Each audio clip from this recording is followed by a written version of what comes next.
जिस प्रकार दिल्ली से लेकर राज्यों तक महिला आरक्षण को लेकर एक घमासान युद्ध चल रहा है कि महिला आरक्षण देश के लिए जरूरी है और जल्दी से जल्दी इंप्लीमेंट हो जाना चाहिए। दरअसल इसकी वजह संसद की वो 181 कुर्सियां हैं जिन पर अब सिर्फ भारत की बेटियां बैठेंगी। सुनने में यह किसी सपने जैसा लगता है, लेकिन इस सपने को हकीकत बनने के रास्ते में आज भी राजनीतिक के कांटे बिछे हुए हैं। जी हाँ, हम बात कर रहे हैं नारी शक्ति वंदन अधिनियम की। हालिया दिनों में संसद में जो हुआ उसने पूरे देश को चौंका दिया। एक तरफ सरकार इसे ऐतिहासिक बता रही है तो दूसरी तरफ विपक्ष इसे चुनावी चक्रव्यूह। 2023 में पूरे देश ने, सब पार्टियों ने महिला आरक्षण बिल को पूरा समर्थन दिया था। कांग्रेस पार्टी सबसे आगे थी। सालों के लिए हम महिला बिल पास करना चाह रहे थे। आखिर क्यों 2026 में आकर यह बिल एक बार फिर विवादों में घिर गया? क्या रुकावटें हैं जो इसे लागू होने से रोक रही हैं? चलिए अगले 6 मिनट में दूध का दूध और पानी का पानी करते हैं। कहानी पुरानी है, लेकिन इसका नया अध्याय 2023 में लिखा गया था। भारतीय राष्ट्रीय कांग्रेस की तरफ मैं नारी शक्ति वंदन अधिनियम 2023 के समर्थन में खड़ी हुई। भारतीय राष्ट्रीय कांग्रेस की मांग कि यह बिल फौरन अमल में लाया जाए। 2018 में मैंने प्रधानमंत्री को यह चिट्ठी लिखी। इसमें साफ लिखा है कि महिला आरक्षण को जल्दी से जल्दी इंप्लीमेंट किया जाए। यहां मैंने कहा है कि 2019 में महिला आरक्षण इंप्लीमेंट हो जाना चाहिए। उसके बाद 2023 में मैंने भाषण दिया, पार्लियामेंट हाउस में भाषण दिया, अनेक भाषण दिए, जिसमें मैंने कहा कि महिला आरक्षण देश के लिए जरूरी है और जल्दी से जल्दी इंप्लीमेंट हो जाना चाहिए। सरल शब्दों में कहें तो यह कानून लोकसभा और विधानसभाओं में महिलाओं के लिए 33% सीटें आरक्षित करता है। 27 साल के लंबे इंतजार के बाद जब यह पास हुआ तो लगा कि मंजिल मिल गई, लेकिन इसमें एक पेच था। कोई न कोई टेक्निकल पेंच फंसाकर ये महिलाओं के अधिकारों पर डाका डालते रहे हैं, लेकिन महिलाओं को दकियानुसी सोच से देखने वाले फिर भी अपने झूठ पर अड़े रहे, कायम रहे। साथियों, नारी शक्ति को भागीदारी दिलाने की लड़ाई दशकों से चल रही है।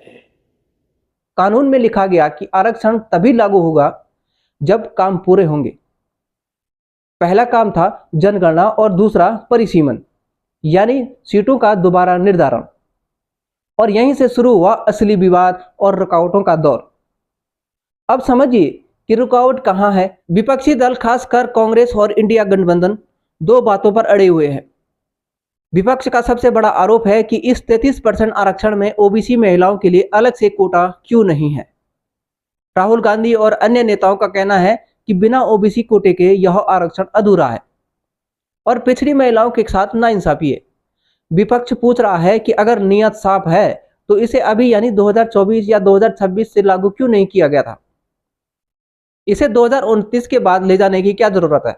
आप चाहते हो कि आपके मुताबिक सीटें बढ़े, आपके मुताबिक डिलिमिटेशन हो और पिछड़े वर्ग को कुछ ना मिले। हम ये नहीं होने देंगे। पुराना डेटा नहीं चलेगा। 2026 कास्ट सेंसस का डेटा ही चलेगा। हम आपको पिछड़े वर्ग से चोरी नहीं करने देंगे। हिस्सा चोरी बंद करो।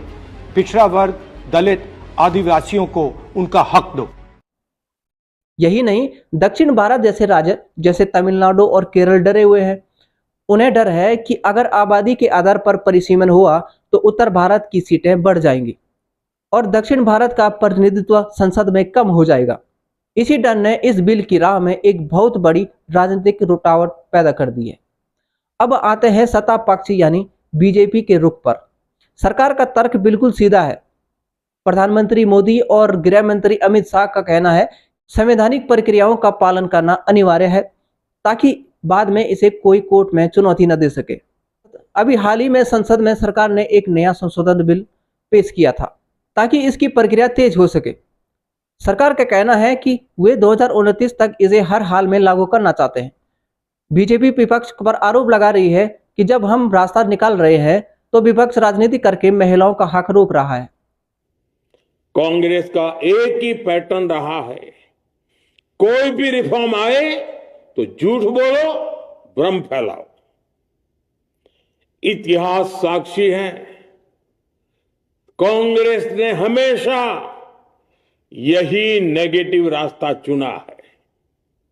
साथियों, जो भी कार्य देश के लिए जरूरी फैसला होता है, कांग्रेस इसको कारपेट के नीचे डाल देती है। कांग्रेस के इसी रवैये की वजह से भारत विकास की उस ऊंचाई पर नहीं पहुंच पाया जिसका भारत हकदार है।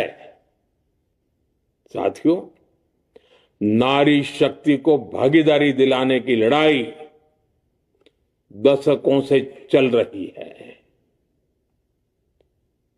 वर्षों से मैं भी इसके लिए प्रयास करने वालों में से एक हूं। कितनी ही महिलाएं ये विषय मेरे सामने उठाती रही हैं, कितनी ही बहनों ने पत्र के द्वारा मुझे सारी बातें बताई हैं। मेरे देश की माताएं, बहनें, बेटियां, मैं जानता हूं आज आप सब दुखी हैं, मैं भी आपके इस दुख में दुखी हूं।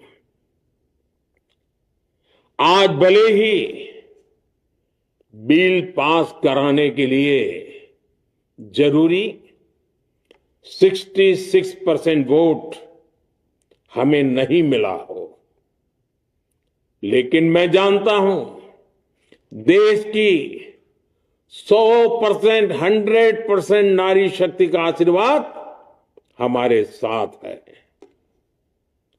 मैं देश की हर नारी को विश्वास दिलाता हूं, हम महिला आरक्षण के रास्ते में आने वाले हर रुकावट को खत्म करके रहेंगे, हटा करके रहेंगे। हमारा हौसला भी बुलंद है, हमारी हिम्मत भी अटूट है और हमारा इरादा भी अड़िग है। तो सच क्या है? सच ये है कि पक्ष और विपक्ष की इस नूरा कुश्ती में देश की आधी आबादी आज भी इंतजार कर रही है। एक तरफ ओबीसी कोटे की मांग है तो दूसरी तरफ संवैधानिक मजबूरी का तर्क। रुकावटें राजनीतिक है और तकनीकी भी है, लेकिन एक आम नागरिक के तौर पर सवाल यही है, क्या 2029 में वाकई हमारी संसद बदली हुई दिखेगी या फिर फाइलों की यह जंग यूं ही चलती रहेगी? आपको क्या लगता है?